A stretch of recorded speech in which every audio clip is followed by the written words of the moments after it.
Gamers, gals, non-binary pals, we returned from the abyss in order to talk about the #1 thing this channel was founded upon. Silly YouTuber drama. We hate Ursarctic here. And it was about this. Duologs made a video called Ursartic's Failed Cards, Archetypes, and Sometimes Mechanics in Yu-Gi-Oh! So Duologs has a series across this channel and a bunch of other channels where he talks either about how certain game designs in games can be extremely bad, where they were just so bad that they were just beyond redemption. Like, there's no way to fix how bad Ursartic's could be. Or how something was so fundamentally broken from the start that there's just no real way to fix it either. Think of his Magic the Gathering Dredge video. They look so cool though, such a shame. There's only one cool looking guy, and it's the fucking bear. They're all bears? No, they're not. Is Ultimate Flagship Ursatron a bear? Huh? Checkmate liberals. You're gonna tell me this is a bear? This guy's a bear. Yes. Fuck you. Nebula Neos came out of the fucking woodwork in order to talk about this deck. We out here slandering a super solid deck. Ursartics are such a high-powered deck that has been proven to have the space for multiple non-archetypal engines with event tops. If anyone can find me an event top where someone wasn't playing at a Mississippi regional with 36 players in a 5-round event, I will tip my hat to you. As someone who plays the deck, it feels outrageous to see it being called a failed deck even now. The top they linked was an OCG locals. You're telling me that a 4-round best of 1 local is what people had their fucking panties in a twist over? This is what 79 people quote retweeted for? Here is the OCG event winner. Wow. This looks like shit.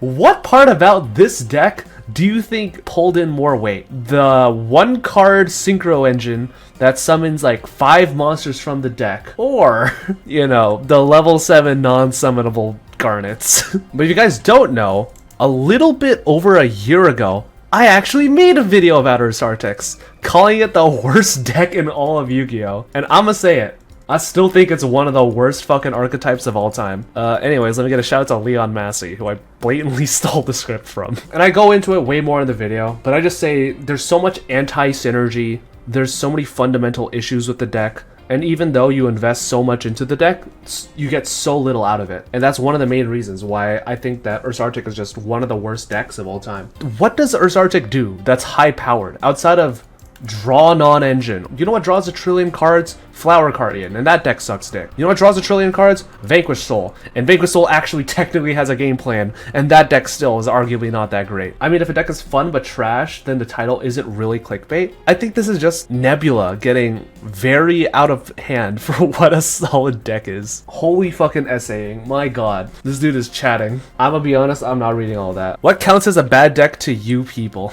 I don't know what y'all's bar is, but I feel comfortable saying like Runic Fur Hire is a bad deck. How low do your status have to be to get this way about Ursartic? It is just insane that anyone would consider Ursartic a solid deck. I feel like I could literally play an Edison deck versus Ursartic, and I'd probably still come out majority of the time the winner. In my opinion, like, a bad deck is a deck whose investment is so high for so little reward, or whose strategy is so convoluted or so interruptible that any mild misplay or any mild disruption that is able to completely shut it down makes that deck bad. So Ursartic, yes. I think that most average players will look at decks within a format based primarily on their own personal biases of what the deck that they're currently playing wins or loses to. Like, if I say that I'm a Labyrinth player, obviously I'm going to have a way more harsh opinion versus a deck like Live Twin Sprite or Vanquish Soul. You know, decks that are extremely normal summon reliant, but I'm going to be extremely biased against decks like Vanadium, decks that are able to push through multiple forms of disruption that aren't just hard negates. And regarding people being like, yeah, your game plan isn't real and you don't really have a real coherent strategy, I think it's more along the lines of what people consider to be a viable strategy. And most of the time, like, a viable strategy has to go beyond just like a single negate. Like, a viable strategy has to revolve around some sort of game plan that is actually capable of winning a duel versus meta decks. Like, if a format is extremely disruption weak, then decks that are able to end on 1 or 2 pops are obviously going to be much better within a format. But if a format is relatively negate resistant, but your deck is only able to end on like Barone Pass in 99% of your games, like Ursarctic or fucking whatever. I don't even think Ursarctic ends on the negate, but that could just be me. Then I think that represents a strategy that, although it is technically a strategy and a game plan and blah blah blah blah blah, I think that marks an unviable / bad deck within a format. When you have to put +7 in a card just to apologize for a botched gimmick, and you still need generic support to execute as a failure of design, the fact that has top speaks about the players, not Konami. The deck had a resource problem, which was answered in turn to balance it all out by making all of your extenders neutral or +1. You can have infinite extenders, but if the board you end on isn't able to realistically win a match versus most meta decks within a format, then what's the point? Listen, my main engine makes my opponent draw a card. I don't get a lot of room to speak. Even something like Generator technically has a game plan where against some decks, it actually is able to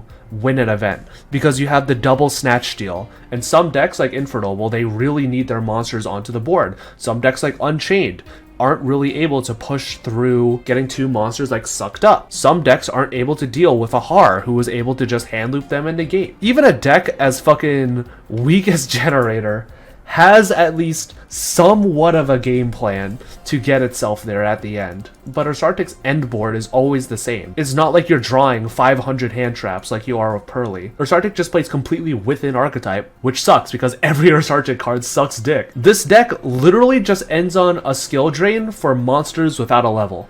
That's it. It ends on a Karen Gorgon and bad skill drain. And unfortunately, that's just not good enough. That has never been good enough, because most decks this format are actually pretty capable of playing through skill drain. It's annoying, sure, but it's not impossible. Like, Centurion is able to just make big enough bodies to beat your opponent to death. Decks like Mendadium are able to just make big enough bodies to just beat your opponent to death. Like, most decks are able to either play from the hand or grave, like Unchained, or they're able to just put enough shit on board that you're gonna realize, oh shit, they just set up their board, but just slightly weaker, and I've pigeonholed myself into a skill drain and can't really do much beyond this. Like, think of like Rescue Ace being able to just hard draw certain traps. Like, just certain strategies, unfortunately, are just not viable enough to see competitive play, and that's like okay. I just think that trying to convince yourself that, trust me bro, drawing nothing but bad Book of Moons is the game plan. Not every deck needs to win a YCS, and that's fine. Okay, I'm gonna say it, I'm a hater. I think every deck should be able to play in some unique way. I think every deck should be able to be at least a regional level deck. Like, when you look at a list like this, are you really playing an Ursarctic deck? Like, no, you're just playing a bad synchro deck that maybe just cheesed an event. Like, we've seen it multiple times where people just bring decks that people are unfamiliar with that have some sort of unique game plan or just are able to skeet by based on just people not knowing how to interact with their cards, and then they'll randomly get a top, and then people will be like, for the next fucking 3 to 5 days on Twitter, like, oh my god, Generator Runic is the greatest deck of all time. When in reality, it was just like one good player made like a very specific meta call and got very lucky at that specific day. This was a 4-person beginner event hosted by a locals. Also, why are they playing Maxi? What the fuck? Again, I'ma say it. Locals events should never be used as a barometer of this makes a good deck. Locals decks should never, ever, I'ma say it. Not even OTS championship decks.